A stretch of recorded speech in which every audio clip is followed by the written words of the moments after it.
அன்புக்குரியவர்களே, நான் முன்னுரையாக சில பகுதிகளில் நான் உங்களுக்கு பேசியிருக்கிறேன். முகமுடி எப்பொழுது கலட்டப்படும் என்பதை நான் உங்களுக்கு பேசியிருக்கிறேன்.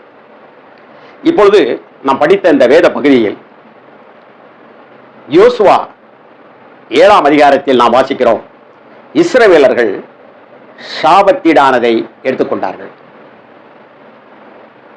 தேவன் எதை எடுக்க வேண்டும் எடுக்கக்கூடாது என்று சொன்னாரோ அதை அவர்கள் தங்களுக்கென்று எடுத்து வைத்துக் கொண்டார்கள் என்று தேவன் கோபப்படுகிறார். நான் சொன்னேன், எல்லா அரசு ராஜ்யங்களையும் எகிப்தினுடைய அந்த இதிலிருந்து 40 வருட காலங்களாக வென்று வந்து கொண்டிருக்கிறார்கள், ஜெயித்து வந்து கொண்டே இருக்கிறார்கள். கானானுக்குள் அவர்கள் இப்பொழுது இஸ்ரவேல் என்கின்ற தேசம் இருக்கிறல்லவா, அதற்குள் அவர்கள் பிரவேசிக்க வேண்டும். ஏனென்றால் அது அவருடைய கொள்ளு தாத்தா, எள்ளு தாத்தா, அந்த தாத்தா, இந்த தாத்தா என்று சொல்கிறதான ஆபிரகாமுக்கு கொடுத்த தேசம். ஆபிரகாம் விலை கொடுத்து வாங்கிய தேசம்.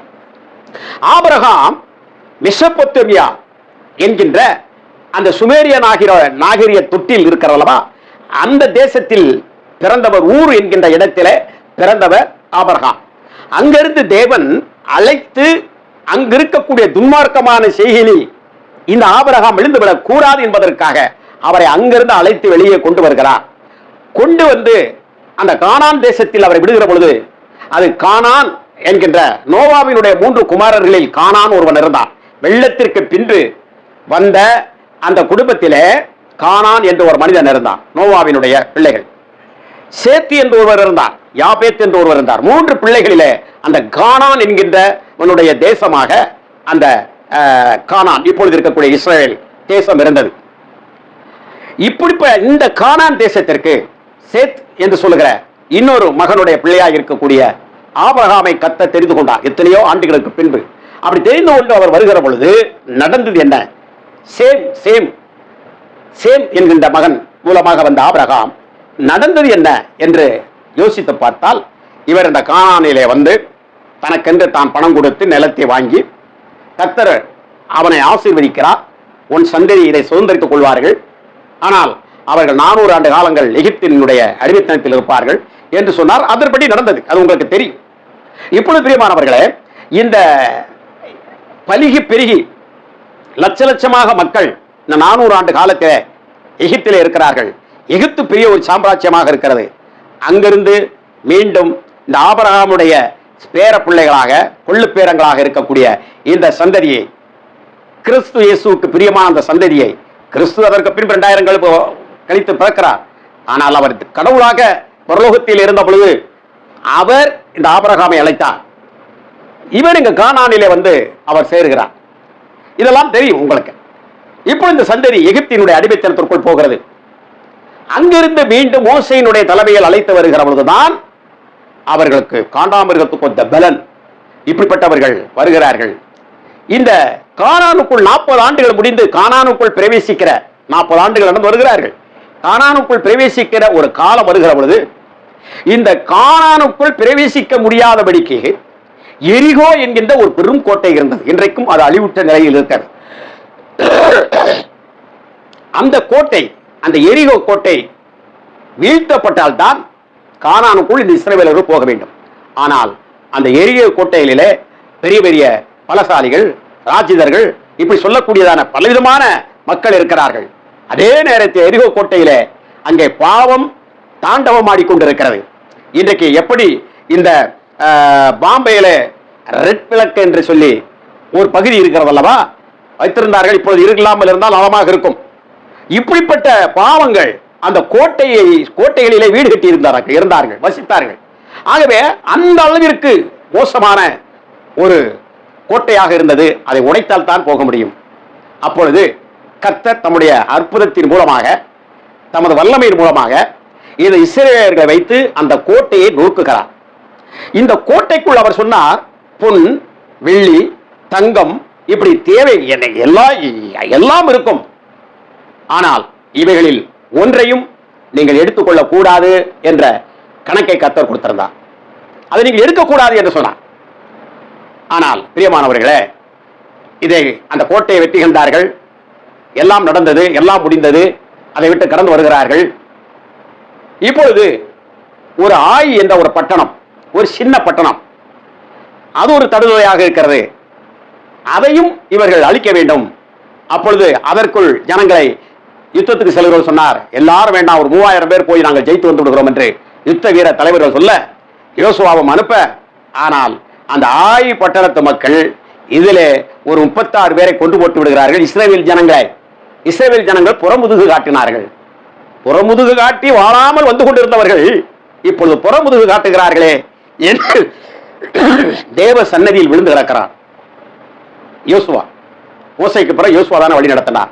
அப்பொழுது சொன்னார்கள், இஸ்ரவேலர் சாபத்தீடானதை எடுத்து ஒளித்து வைத்துக் கொண்டார்கள், நான் சொன்னதை அவர்கள் கேட்கவில்லை என்று கர்த்தர் சொல்லுகிறார். அப்ப தோல்வி அடைந்திருக்கிறது.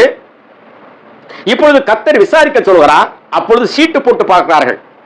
ஜபித்து ஜபம் பண்ணி சீட்டு போட்டு பார்க்கிற பொழுது யூதா கோத்திரத்தில் வருகிறது. அதுல தாத்தன் பூட்டன் இப்படி சொல்லி கர்மி என்று ஒருவர் வருகிறார். அதற்கு பின்பு ஆகான் வரும் பேரிலே சீட்டு விழுகிறது. இப்ப பாருங்கள், 36 பேருக்கு மேல செத்து போய் விட்டார்கள். ஒரு போரிலே புறமுதுகு காட்டாதவர்கள் புறமுதுகு காட்டி ஓடி வந்து விட்டார்கள். யார் தவறு செய்தது? யாரோ தவறு செய்து விட்டார்கள்.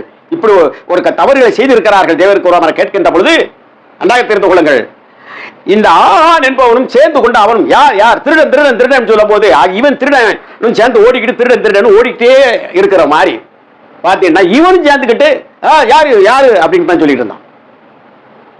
இப்போ இந்த நல்லவர்களைப் போல, இந்த வல்லவர்களைப் போல, எல்லாவற்றையும் வென்று வந்தவர்களைப் போல முகமூடியை போட்டுக் கொண்டான் இந்த ஆகான். புரிகிறதா? யாருக்கும் தெரியாது நினைத்திருக்கிறான்.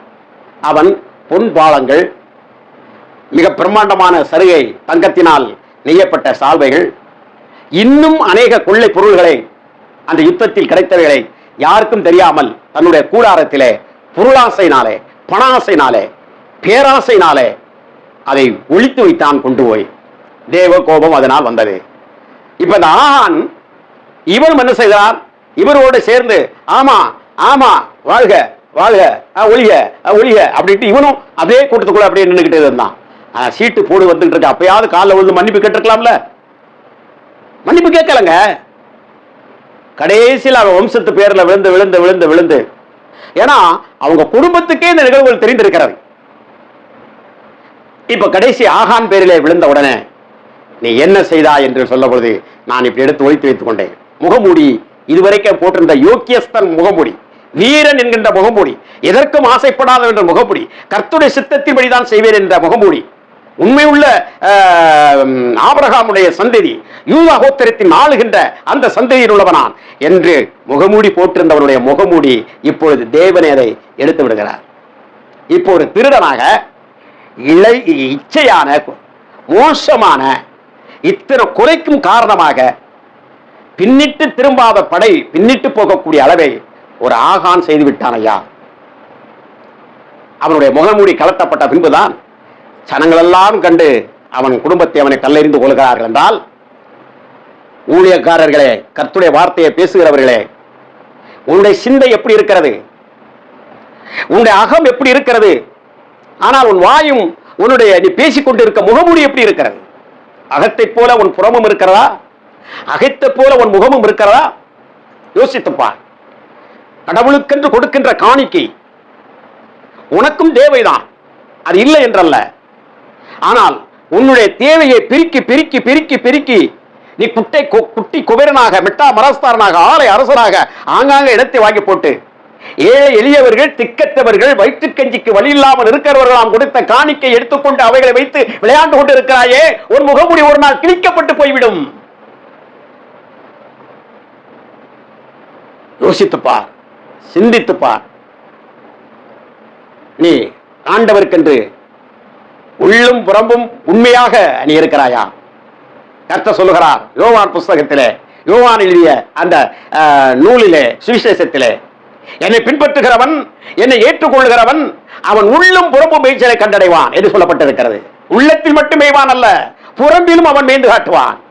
உள்ளத்தில் மாத்திரமல்ல, உள்ளத்தில் ஒன்றை வைத்து உதட்டில் ஒன்றை பேசுகிறவன் அல்ல. யூதாஸ் காரியத்தை போல உள்ளத்தில் இயேசுவை கொலை செய்கிறவனிடத்திலே தன்னுடைய நடவடிக்கைகளை வைத்துக் கொண்டு, தன்னுடைய உறவுகளை வைத்துக் கொண்டு, பொருளாசை நிமித்தமாக உள்ளத்தை அவர்களிடத்தில் கொலை செய்ய, இயேசுவை கொலை செய்தவரிடத்தில் கொடுத்து விட்டு உதட்டையோ இயேசு கிறிஸ்துவிடத்தில் கொடுத்து ரவி வாழ்க, இயேசுவை வாழ்க என்று சொன்னான். எத்தனை பேர் அல்லேலூயா அல்லேலூயா என்று சொல்லிக் கொண்டிருக்கிறாயே. அல்லேலூயா என்று சொன்னால் என்ன தெரியுமா? தேவனுக்கு மகிமை என்று எடுத்து அர்த்தம். தேவனுடைய சித்தம் பரலோகத்தில் செய்யப்படுவதோ பூலோகத்திலே நான் செய்து கொண்டிருக்கிறேன் என்ற நன்றி கூறுகிறேன் அர்த்தம். என்ன செய்து கொண்டிருக்கிறாய் இப்பொழுது? உன்னால் பெரும் சபையை பின்னிட்டு பார்க்கிறது, பின்னடைவை சந்தித்திருக்கிறது. கிறிஸ்துவுக்காக இந்த உலகத்தில் போர் வீரர்களாக வாழ்ந்து இருக்கக்கூடியவர்கள் அன்பாக, பண்பாக, பாசமாக, மற்றவருக்கு உதவி செய்கிறவர்களாக, பிசாசு வெட்கப்படக்கூடிய அளவிலே அவர்கள் ஒருவருக்கொருவர் நேசத்தோடு இருக்கக்கூடிய பெரிய சபை உன்னால் பின்னிட்டு புறமுதுகு காட்டுகிறதே, வெட்கப்படுகிறதே, தோல்வி அடைகிறதே. நீ ஊழியம் செய்து கொண்டிருக்கிற இடத்திலே விசுவாசியை உனக்கும் சொல்லுகிறேன், நீ எப்படிப்பட்ட முகமூடியை போட்டிருக்கிறாய்? கலட்டு, இல்லை என்றால் ஆண்டவர் கழட்டி விடுவார். கலட்டு, இல்லை என்றார் ஆண்டவர் கலத்துவார். வெட்கப்பட்டிருப்பாய், உலகமும் கல்லறியும், நீயும் மிரண்டு போய் ஐயோ என்கின்ற ஒரு ஆக்கிய தீர்ப்புக்குள் சென்று விடாமல் இந்த உலகத்திலே உன்னை படைத்த நோக்கத்தின் அடிப்படையில் வெற்றி உள்ள வாழ்க்கை உயிர் கொண்டு வாழ்ந்திட உங்கள் அனைவரை வாழ்த்துகிறேன். கர்த்தர் ஆசீர்வதிப்பாராக. முகமூடியை கலற்றி விடுங்கள். நன்றி. கர்த்தர் நம்மோடு இருப்பாராக. ஆமென்.